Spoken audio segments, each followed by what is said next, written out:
Actitud frente a un paciente o empleado con hepatitis, tétano, influenza o VIH positivo. La influenza es una enfermedad infecciosa viral que ataca a las vías respiratorias superiores e inferiores. La gripe es causada por el virus de la influenza, tipo A, B y C. Es extremadamente contagiosa y se manifiesta repentinamente. Algunos de los síntomas son fiebre, tos, escalofríos, dolor de garganta, dolor corporal y una sensación extrema de fatiga. La influenza se transmite de persona a persona. El virus entra al organismo por la boca, nariz y ojos, a través de gotitas de saliva que se expulsan al estornudar o toser, también al saludar de mano, beso o abrazo a una persona enferma de una infección respiratoria. La hepatitis viral aguda es una infección generalizada que afecta sobre todo al hígado.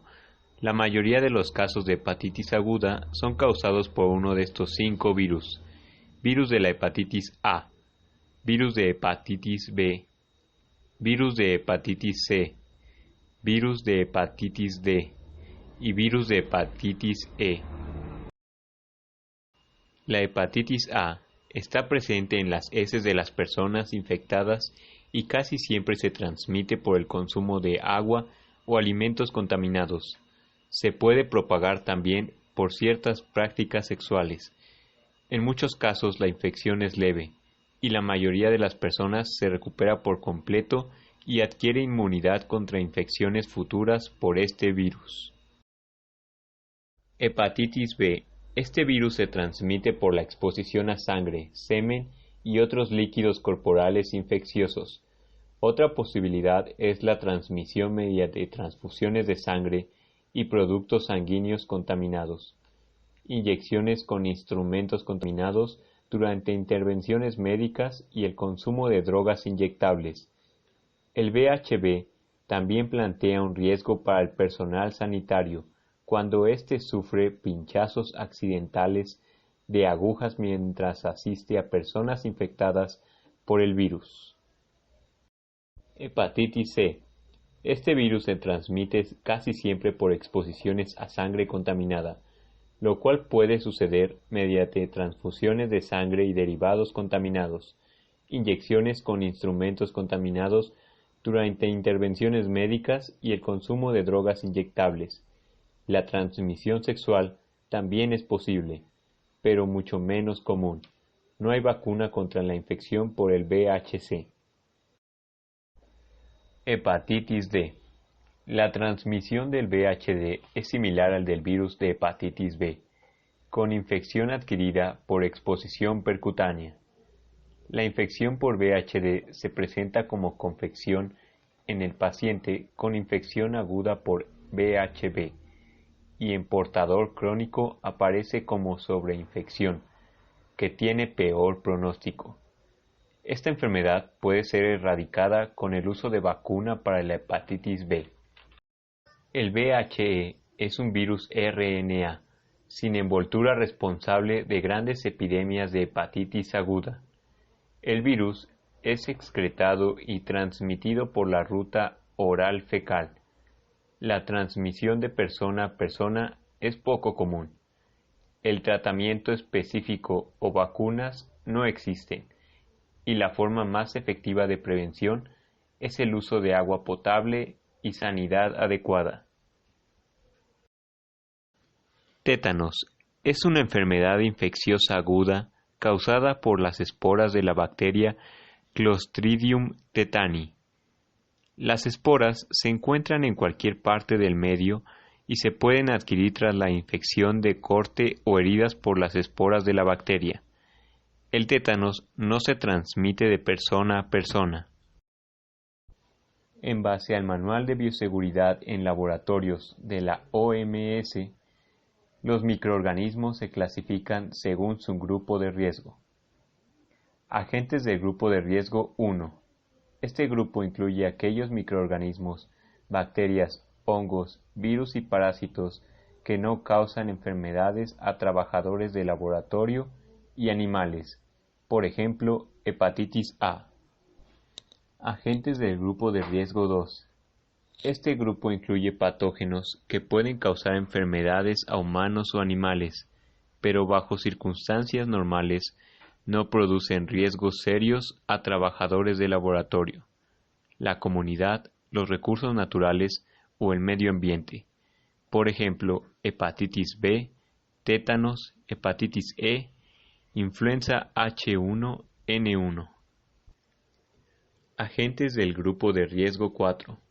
Este grupo incluye patógenos que usualmente producen enfermedades muy serias en humanos o animales, la mayoría de las veces sin tratamiento, que pueden transmitirse fácilmente de un individuo a otro, o de animales a humanos y viceversa, directa e indirectamente o por contacto casual. Clasificación del riesgo de los trabajadores expuestos. Caracterización de la exposición. Muy alto riesgo de exposición. En esta clasificación entran trabajadores de salud, personal de laboratorio que colectan muestras de pacientes que se sospeche tienen la enfermedad. Alto riesgo de exposición. Personal de apoyo que se sospeche haya estado en las habitaciones con pacientes infectados, tales como paramédicos, intendencia y choferes de ambulancias. Riesgo medio de exposición. En este grupo entran empleados con una alta frecuencia de contacto con pacientes o atención al público. Riesgo bajo de exposición. Empleados con mínimo contacto con público. Por ejemplo, empleados de oficina. En base al Plan Institucional de Preparación y Respuesta ante una epidemia, los elementos claves de propagación son: proporcionar información y capacitación sobre los riesgos que se exponen los trabajadores de la salud en la atención de pacientes y las medidas de control administrativo, ambientales, de ingeniería y de protección personal establecidas y vigilar su estricto cumplimiento. Los trabajadores de la salud, pacientes y familiares visitantes deben cubrir su boca y nariz con un pañuelo al toser y realizar higiene de manos con agua y jabón, gel con alcohol, antes y después del contacto con pacientes, superficies posiblemente contaminantes y después del uso de guantes. Limitar el contacto de trabajadores de la salud, familiares y visitas con el paciente enfermo. Los familiares y las visitas deben usar las mismas medidas preventivas para el control de infección que los trabajadores de la salud. Utilizar guantes al entrar al cubículo o área hospitalaria durante el contacto con pacientes y desecharlos al salir. Agregar bata no estéril y de preferencia impermeable en procedimientos que puedan generar salpicaduras, derrames o aerosoles, como en intubaciones, broncoscopios o autopsias en lugares bien ventilados. Aislar individualmente al paciente en áreas adecuadamente ventiladas. Cuando esto no sea posible, reunir a varios pacientes con el mismo diagnóstico en la misma área. Se deben tratar los desechos que pueden estar contaminados con el virus, como desechos infectocontagiosos, debiendo utilizar recolectores especiales para depositar objetos punzocortantes. Nunca reencapuchar agujas de jeringas. No reutilizar hojas de bisturí o cualquier objeto punzocortante desechable. Llevar a cabo la vigilancia del personal de salud expuesto a pacientes con infección y proporcionar la profilaxis antiviral. Limpiar regularmente las superficies sucias y o tocadas con frecuencia. Limpiar con agua y jabón el área de aislamiento, la sala del quirófano o la de necropsias. Posteriormente utilizar agua con hipoclorito de sodio al 0.5%.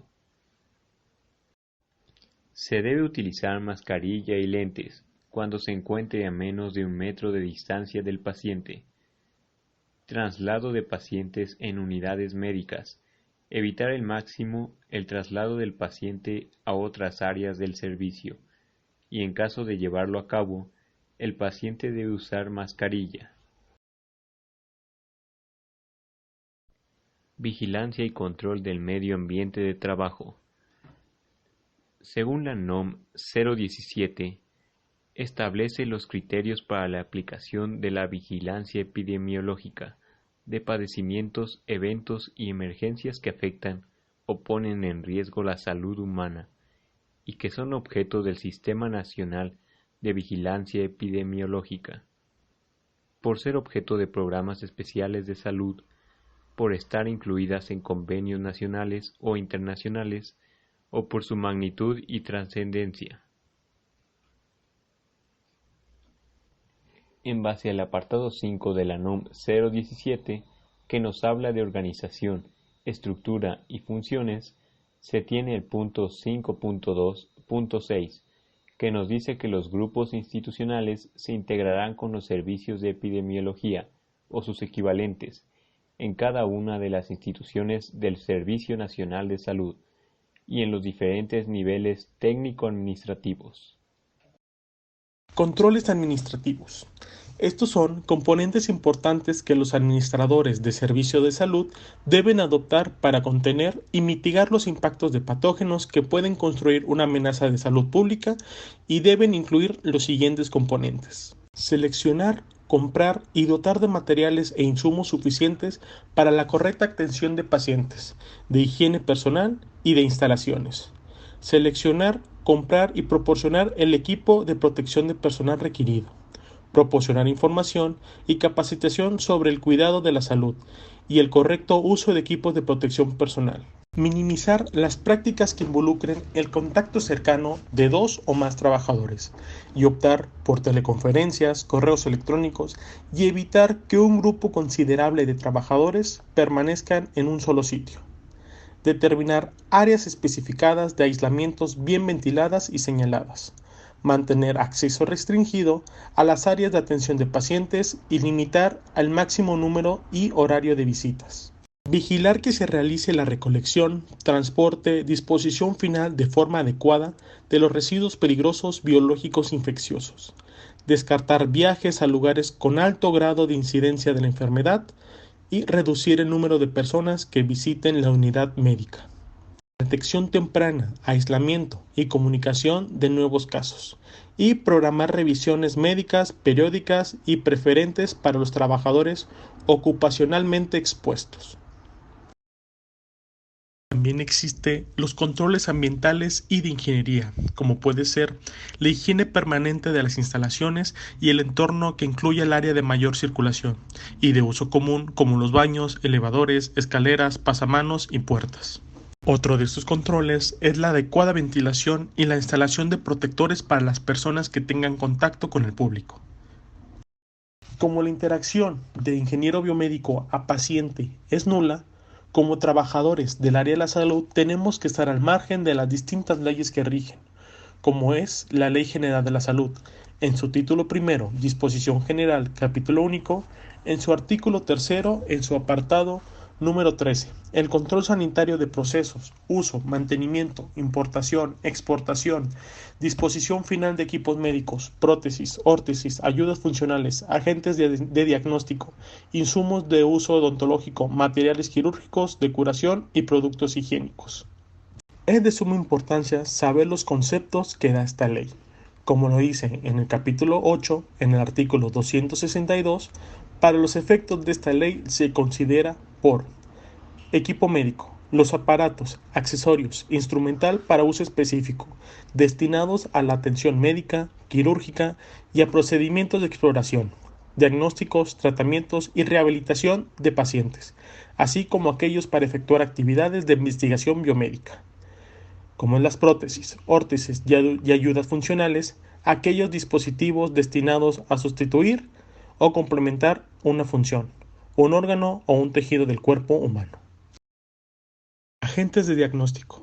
Todos los insumos incluyendo antígenos, anticuerpos, calibradores, verificadores, reactivos, equipos de reactivos, medios de cultivo y de contraste, y cualquier otro similar que pueda utilizarse como auxiliar de otros procedimientos clínicos o paraclínicos. Insumos de uso odontológico. Todas las sustancias y material empleados para la atención de la salud dental. Materiales quirúrgicos y de curación. Los dispositivos o materiales que adicionados o no de antisépticos o germicidas se utilizarán para la práctica quirúrgica o el tratamiento de soluciones de continuidad, lesiones de piel o sus anexos.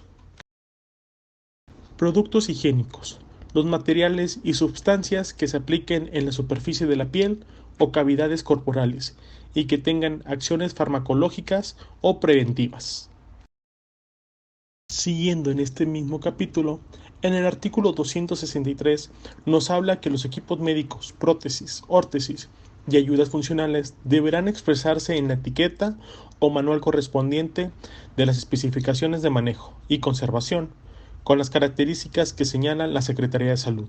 En el artículo 264, el proceso, uso, mantenimiento de equipos médicos y agentes de diagnóstico en el que intervengan fuentes de radiación se ajustarán a las normas oficiales mexicanas o disposición aplicables, e incluso en la eliminación de desechos de tales materiales, por perjuicio de la intervención que corresponda a otras autoridades competentes. Las etiquetas y contraetiquetas de los equipos y agentes de diagnóstico deberán ostentar, además que requerir el establecimiento del artículo 210 de esta ley, que más adelante explicaremos. Dicha ley habla de peligros, material, radiación para uso exclusivo de medicina, las indicaciones de los hisopos que contienen actividades, vidas medias en el mismo y tipos de radiación que emiten, así como los logotipos internacionales reconocidos para adquirir los materiales radioactivos. Siguiendo, en el artículo 265, las etiquetas y contraetiquetas de los agentes de diagnóstico que se emplean en dispositivos o equipos médicos, además de los requisitos que se establecen en el artículo 210 de esta ley, deberán contener la leyenda para uso exclusivo de laboratorio clínico o de gabinete. Las indicaciones sobre uso que tengan dentro del laboratorio o gabinete, las técnicas para su empleo, su forma de aplicación, en su caso, y precaución de uso se detallarán en un instructivo adjunto al producto. El ya mencionado artículo 210 se encuentra en el título 12, Control sanitario de productos y servicios de su importación y exportación. En el capítulo 1, Disposiciones comunes. Dicho artículo 210 nos habla que los productos que deben expenderse empacados o envasados llevarán etiquetas que deberán cumplir con las normas oficiales mexicanas o disposiciones aplicables. En el caso de alimentos y bebidas no alcohólicas, estas se emitirán a propuesta de la Secretaría de Salud. Continuando con importación y exportación, en el capítulo 8, artículo 295, menciona que sin prejuicios de la atribución de otras dependencias de Ejecutivo Federal, se requiere autorización sanitaria expedida por la Secretaría de Salud para la importación de los medicamentos y sus materias primas, equipos médicos, prótesis, órtesis, ayudas funcionales, agentes de diagnóstico, insumos de uso odontológico, material quirúrgico y de curación y productos higiénicos, que determina el secretario, mediante acuerdos publicados en el Diario Oficial de la Federación. Dentro de los trabajos relacionados con el ingeniero biomédico, tenemos en el título 16 autorizaciones y certificados, en el capítulo 1, autorizaciones. En el artículo 376 requiere registro sanitario de los medicamentos, estupefacientes, sustancias psicotrópicas y productos que los contengan, equipos médicos, prótesis, órtesis, ayudas funcionales, agentes de diagnóstico, insumos de uso odontológico, materiales quirúrgicos, de curación y productos higiénicos, así como los plaguicidas, nutrientes vegetales y sustancias tóxicas o peligrosos. El registro solo podrá ser otorgado por la Secretaría de Salud. Este tendrá una vigencia de 5 años, sin prejuicio de los establecidos en el artículo 378 de esta ley. Dicho registro podrá prorrogarse por plazos iguales, a solicitud del interesado, en los términos que establezcan las disposiciones reglamentarias. Si el interesado no solicita la prórroga dentro del plazo establecido, para ello o bien cambiará o modificará el producto o fabricante de materias primas, sin previa autorización de las autoridades sanitarias, ésta procederá a cancelar o renovar el registro correspondiente. Para el efecto que se refiere los párrafos anteriores, el Ejecutivo, a través de la Secretaría, mediante disposiciones de carácter general, establecerá los requisitos, pruebas y demás requerimientos que pueden cumplir los medicamentos, insumos para la salud y demás productos y sustancias que mencionen dicho párrafo. Como se mencionó previamente, en el artículo 378 menciona que las autorizaciones a que se refiere esta ley podrán ser revisadas por las autoridades sanitarias competentes en los términos de las disposiciones generales aplicables. Hablando un poco más de este artículo 376, tenemos que en el día 24 de febrero de 2005 hubo un decreto por el cual fue reformada de la Ley General de la Salud, publicado en el Diario Oficial de la Federación. En el dicho artículo único se reforma el artículo 376 de la Ley General de la Salud para quedar como sigue. En el apartado transitorio tenemos que primero, el presente derecho estará en vigor el día siguiente de su publicación en el Diario Oficial de la Federación. Segundo, para los defectos de los establecidos por el artículo 376 de esta ley, al entrar en vigor este decreto, las solicitudes que se encuentran en trámites de registro sanitario de medicamentos, estupefacientes, sustancias psicotrópicas y productos que los contengan, equipos médicos, prótesis, órtesis, ayudas funcionales, agentes de diagnóstico, insumos de uso odontológico, materiales quirúrgicos, de curación y productos higiénicos, así como los plaguicidas, nutrientes vegetales, sustancias tóxicas y peligrosas, tendrán a partir de la fecha de su expiración una vigencia de 5 años.